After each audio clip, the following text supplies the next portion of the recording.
If there ever was a test to see if someone's qualified to be a head coach in college football, Sherrone Moore hit the jackpot. If you are new here, welcome into the channel. My name is Cole Thompson. I'm a radio show host based in Houston, and I talk college football daily. So if this is the type of content you enjoy, make sure you smash that subscribe button down below. Tell your friends, your family, your mortal enemies, best of bros, really everybody about this channel. And as always, let's continue to talk college football. So the Big Ten a week ago decided to hand Jim Harbaugh a suspension where he was not going to be made available for the Penn State game. But then they decided to try and fight it. Unfortunately, that's not going to go as planned. Harbaugh will miss the final two games of the regular season, one against Maryland this weekend, and then the game on Saturday in Ann Arbor, which is going to be pretty monumental because that maybe decides not only the Big Ten East, but decides college football playoff spot. Here's the good news. Michigan is not just a bully. They are one of the biggest bullies because Penn State's a bully. They really are. They've handled business against the teams that they were supposed to. They've made it close, but hell, you walked away unscathed against opponents like Indiana. Yet here we are watching Michigan beat up on everybody, and then they grab the bully by his underwear and basically fling him up the flagpole and say, loser. That was Michigan on Saturday in Happy Valley, where they ran and they ran and they ran a lot, and then they ran some more, and then they did this kind of run, and then they ran to the left and ran to the right, and then ran sideways and slantways and didn't throw a pass outside of the pass interference call the entire second half. That was them. They basically embodied Jim Harbaugh's coaching style and brought it to the field. And they made a lot of us eat crow because I think many people in this industry, yours truly, didn't think that this was a exceptional rushing attack headlined by Donovan Edwards and Blake Corum. It was good. It was certainly manageable and definitely doable, but not one where you're going out of your way to say, man, Heisman Trophy conversations, these two? Not like last year. Instead, we're talking more so about the quarterback, who, by the way, is still really damn good. We just didn't have to see him throw it 25 times a game to win on Saturday. They found an identity of what works and then said, you know what, we're going to continue to do this until you basically stop us. And they didn't. They didn't stop them. That's kind of the point. When we get to this point in the season, at this moment, it's really more so finding out where your flaws are. And the only flaw that Michigan has right now, based on my opinion, is not knowing if their head coach is going to be around next season or the remainder of any season. But they could actually have their head coach in waiting start doing the work a second time this weekend in College Park, Maryland, when they take on the Terps. Sherrone Moore is going to get a head coaching job very soon in college football. And this is a true testament of, well, the general went down. I'm second in command. I've now taken control, and we haven't missed a beat. And not only have we done really well against bad teams, where their average point to victory margin is 35, but we've also done this against pretty good teams. And you may say, well, it was a 9-point score. Yeah, okay, Penn State did get a couple of points on them. But ask yourself this, did you ever feel like Penn State was in that game? Like, play that game 20 times again and again and again. And do they win with that recipe underneath now fired offensive coordinator Mike Urich? Do they win any of those games? Here's the problem. No, they don't. Michigan would have won every single time, even if they did throw the football 50 times in that game. Or if they did run it with 40 rushes by Donovan Edwards and not as many with Blake Corum. And they would win that game, whether it was just by pick sixes on Drew Aller or not. They win that game because of their battle-tested and they're proven. And Sherrone Moore is a perfect example of why.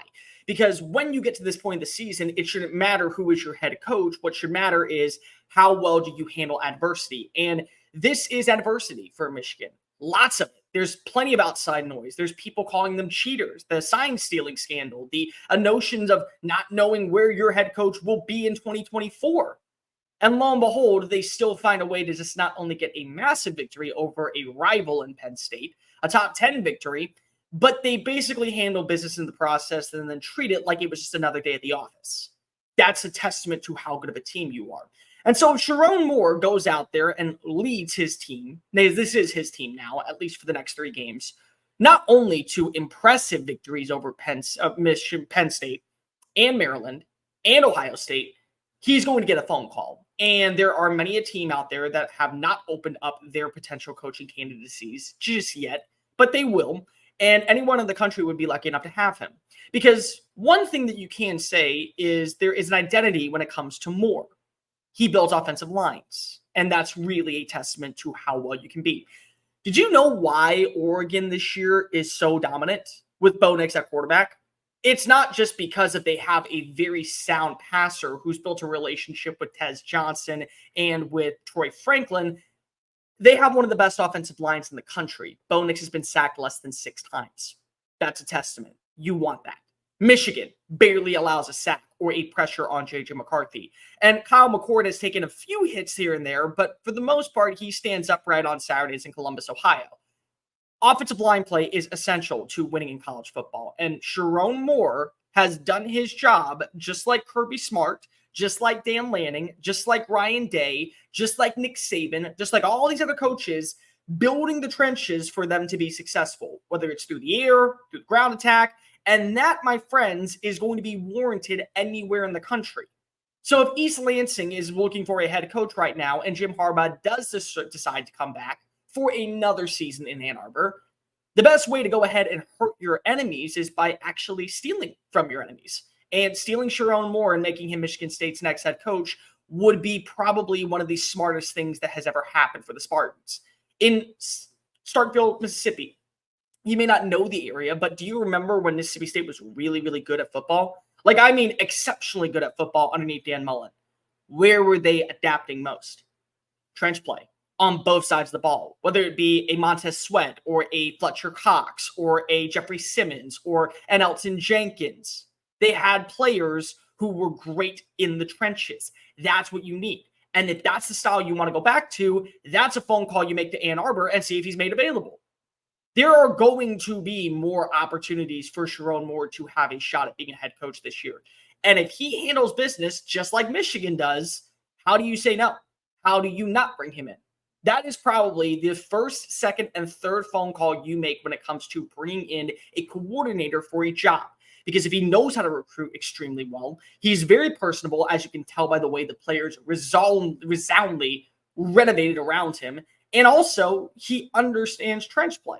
And trench play might be the most important thing that will help you win a championship right now. If you have a good offensive line, you're probably going far. Don't believe me? Ask Stetson Bennett how he was protected for the last 2 years when he hoisted up national titles. Ask Tua Tagovailoa how nice it was to never feel the pressure. Ask Jalen Hurts about it. Maybe if you really want to, talk to another great quarterback like Trevor Lawrence in Clemson and see what his offensive line would have to say. You need that. And if you have that, you're in a very good spot. Michigan doesn't need a leader just because of they aren't that tested. What they need is a guy who knows how to rally around them. And so far, that's what Sherrone Moore does. So on Saturday, when they do find a way to win, that will be another notch on the positive column of why Sherrone Moore should be one of the top candidates this offseason. And if they win in Columbus, Ohio, at that point, someone better be backing up the Brinks truck to get him out of Ann Arbor and into their stadium. And if all else fails, and Jim Harbaugh does say it's time for me to make my long-awaited return to the NFL, Santa Ono and Ward Manuel basically better have a contract ready at the disposal because that's the guy who you need to hire. There's no second guessing. There is no, let's go and look at other openings out there. Let's see if we can find a proven commodity. You have a proven commodity. His name is Sherrone Moore, and he damn deserves a head coaching job. If not now, in the not-so-distant future. Hey, guys, thank you so much for watching that video. Don't hit the X button yet. Make sure you hit subscribe to keep up with all of our daily content found on Just Saying It and anything else that we post on this channel. Bye.